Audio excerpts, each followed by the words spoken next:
would now like to move on to our second keynote speaker for today. It's a great pleasure for me that we have been able to win Zoe Shall from the Pipeline Research Council International, PRCI, for this presentation.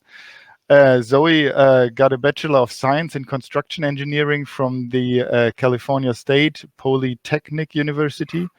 Prior to joining PRCI, Zoe spent 12 years at Northern Natural Gas, with the last 8 of those as Director of Field Operations for Natural Gas Storage.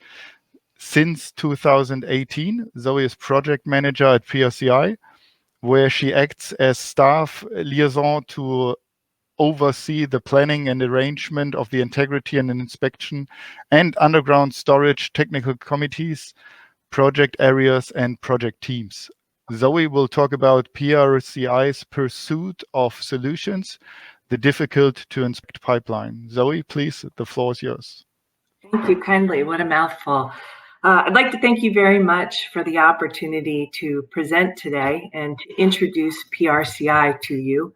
Since our audience is a fantastic number, PRCI may be new to some of you. We were established in 1952 as the Pipeline Research Committee of the American Gas Association and became an independent, not-for-profit corporation in 2000. PRCI's initial charter was to confront the problem of long-running brittle fracture in natural gas transmission pipelines. PRCI's solution of that problem in 2 years demonstrated the impact and benefits of industry collaboration and the leveraging effect of voluntary funding. Although initially an organization focused solely on pipelines in North America, PRCI began to broaden its membership and technical perspectives beginning in 1980 with the membership of the Dutch pipeline operator, the Gasunie. Today, PRCI is truly an international organization with many members outside of North America.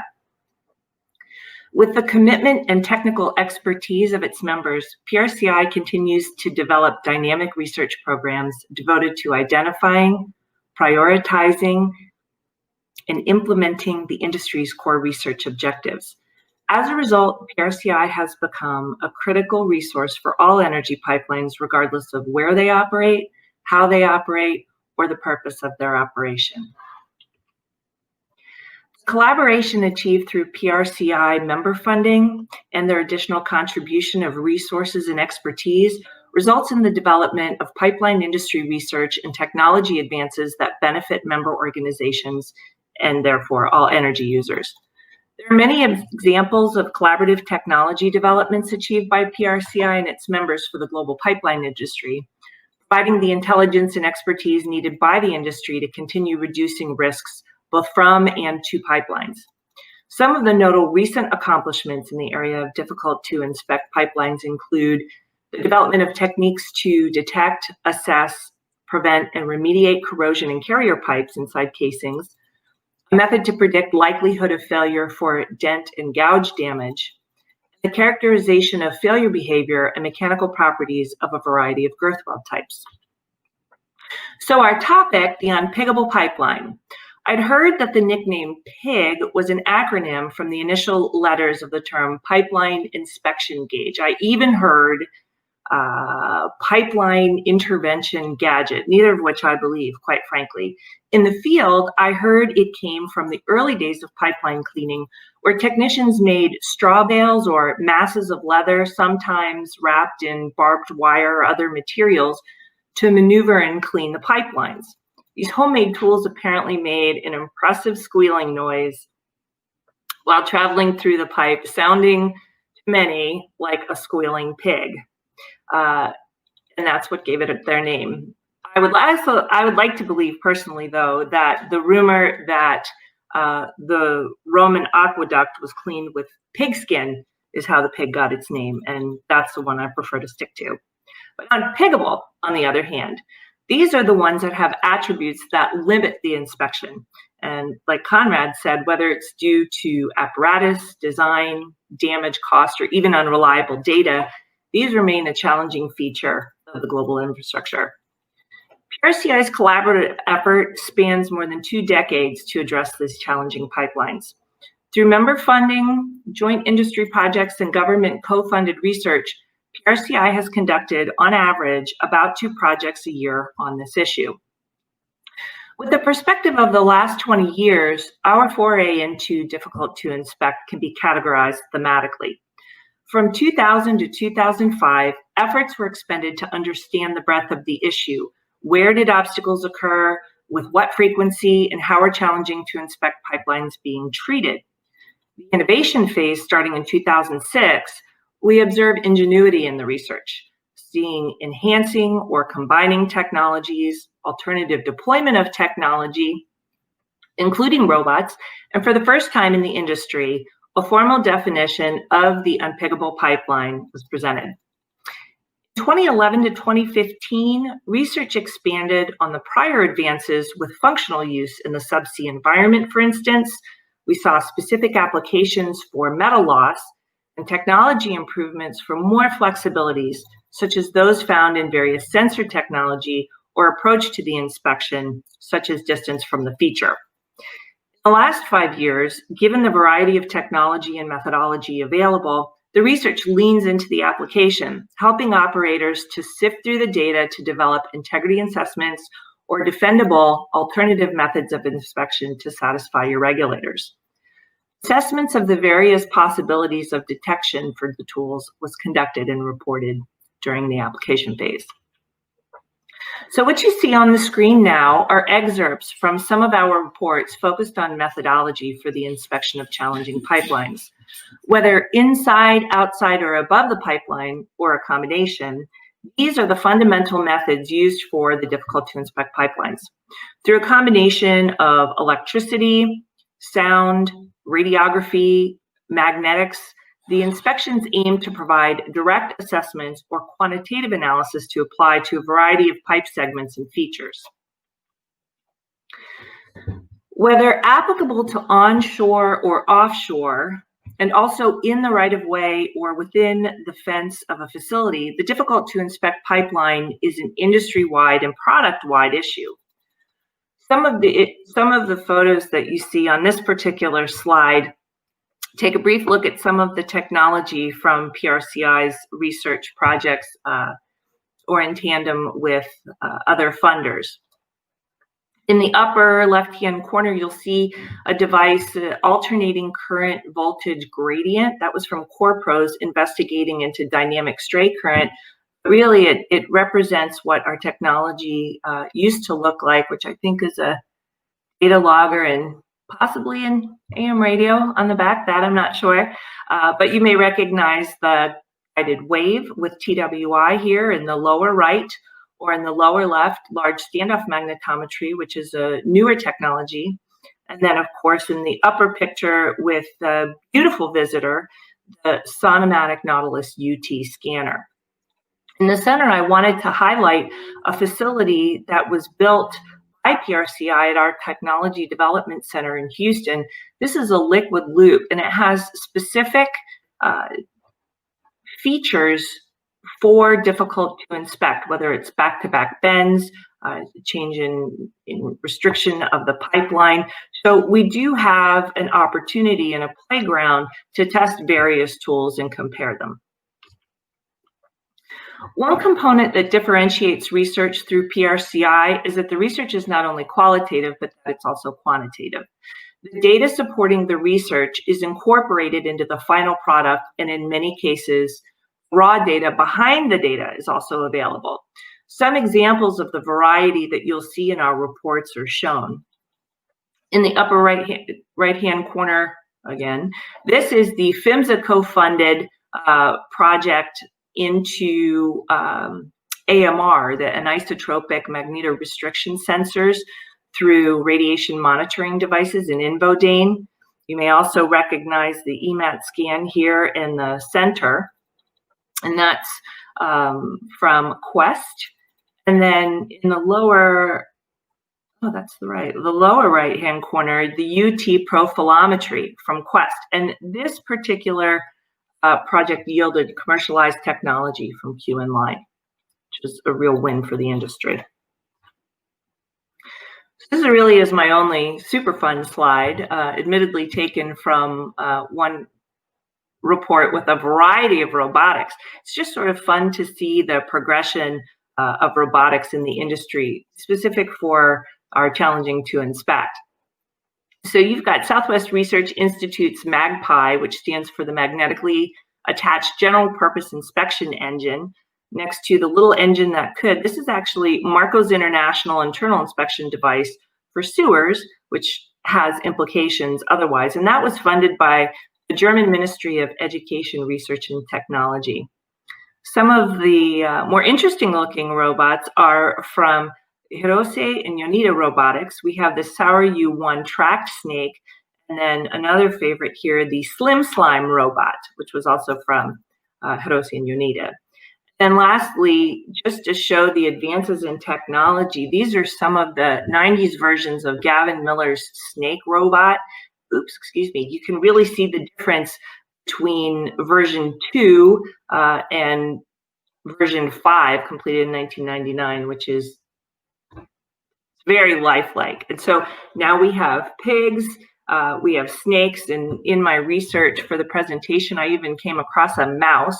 And so at some point, our colloquial nomenclature for these devices may need to take on a more general terminology and less animal. So you may ask, what's happening now at PRCI? Well, as I mentioned previously, we're looking into large standoff magnetometry, and we have 2 projects currently in progress. The first is an expanded evaluation building off of something that we did several years ago, taking a look at the vendors that were currently available. In the expanded evaluation, we'll be comparing finite element analysis through a series of robust parameters, and then doing physical tests on controlled specimens and making a comparison. It's important to understand the limits and capabilities of the technology, and rightly so, the LSM vendors aren't necessarily very vocal about their secrets, and we're just trying to understand so that we can learn what the applications are. And so in tandem, we're conducting another experiment that has geohazard applications. What you see in these particular images, and I apologize if it's a little difficult to see, you've got a non-ferrous carrier that is built to hold the LSM equipment while it moves over and across a pipeline to which we will apply various stressors. We hope to get a better understanding of both elastic and plastic stress through this methodology, and to see if this is something that can be developed further for geohazard monitoring. We're also taking a look at computed tomography, and I guess I should clarify that it's not necessarily in the difficult to inspect toolbox yet, but the studies have shown that this technology has promise. And 2 efforts are currently underway at PRCI to take a look further into this to see what the applications are. So in the first, program to advance computed tomography for the development of reference standards for pipeline anomaly detection and characterization, it's quite the mouthful, is co-funded by our US regulator, PHMSA. In this study, both artificial and natural samples receive a series of non-destructive evaluations, and then finally the X-ray CT scans. The objective is to establish industry calibration and reference standards against which both ILI and NDE technologies can be evaluated. Building on the concepts of the program to advance CT for detection and characterization, the second project delves into the fundamentals of the technology. We're in the process of assessing today's CT technology to identify the knowledge gaps and to develop a framework for evaluating those technologies in the context of inspecting samples.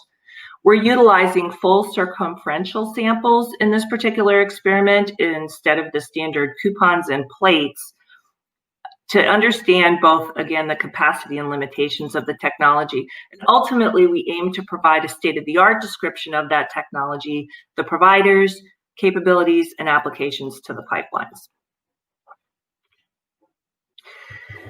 So as I come to a close, I'd like to offer the listing of the difficult to inspect research housed at PRCI. We have two categories of publication, both member only and for purchase. And while many of our reports are member only, there is a percentage that is available for purpose.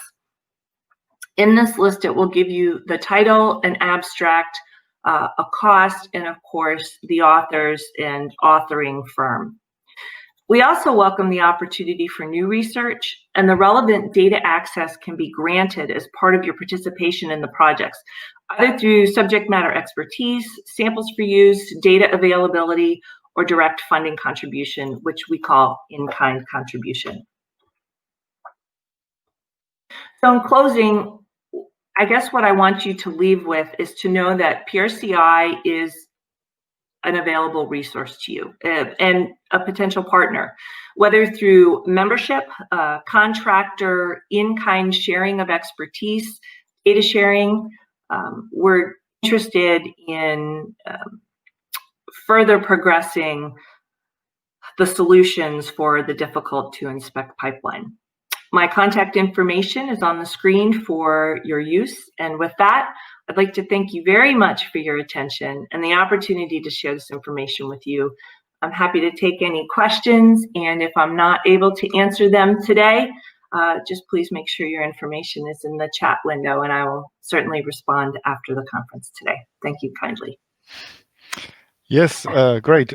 Thank you very much, Zoe, for this insight into the work of the PRCI.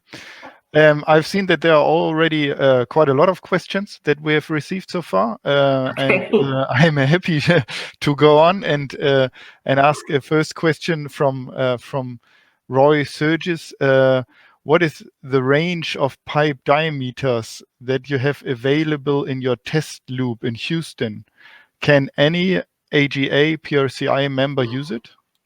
Any member can use it, actually. Yes, that is true. And offhand, I'll have to check the data set on our flow loop, and I will actually provide to you a spec sheet on the flow loop. So as long as your information is in there, I'll send that to you directly.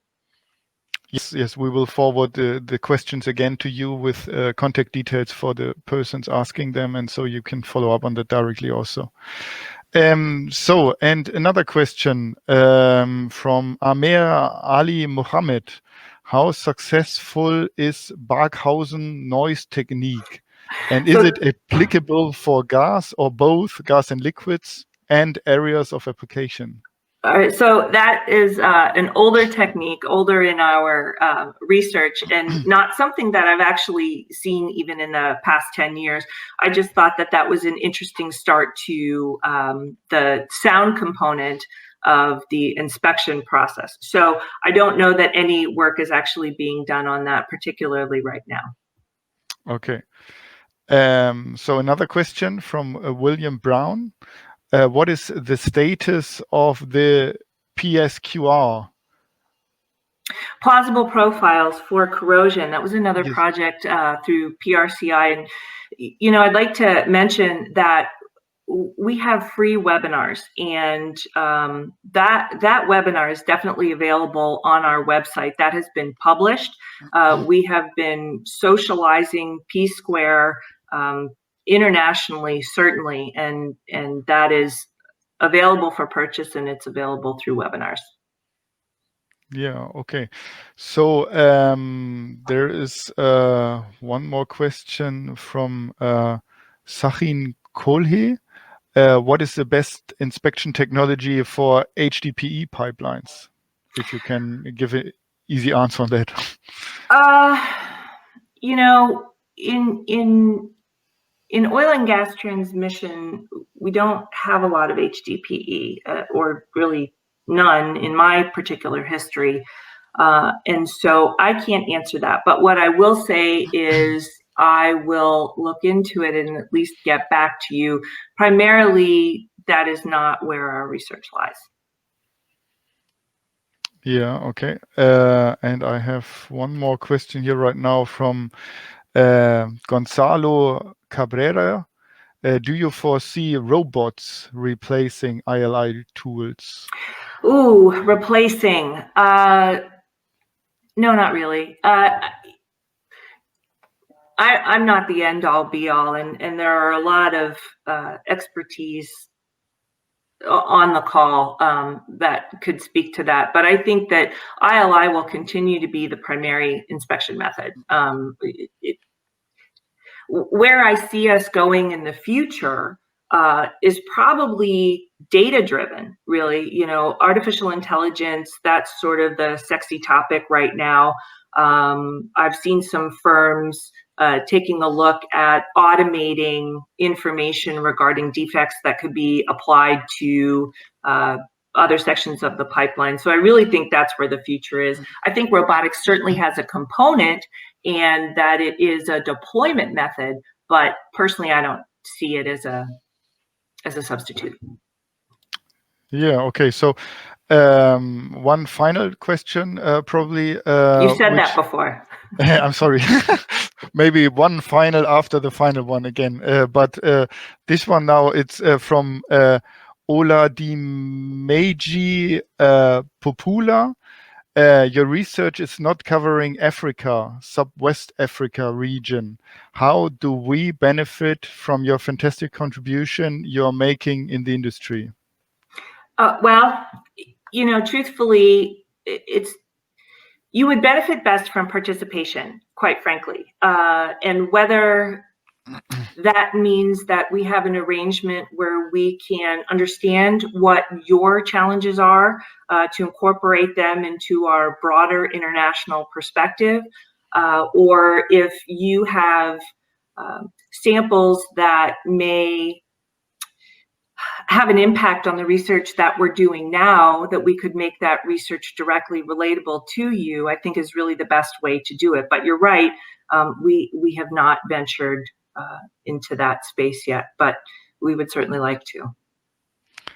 So, okay, so that was really the final question now. So thank you very much. There are still many more questions and we will be happy to forward them to you so you can do the follow-up on that directly. Please do. So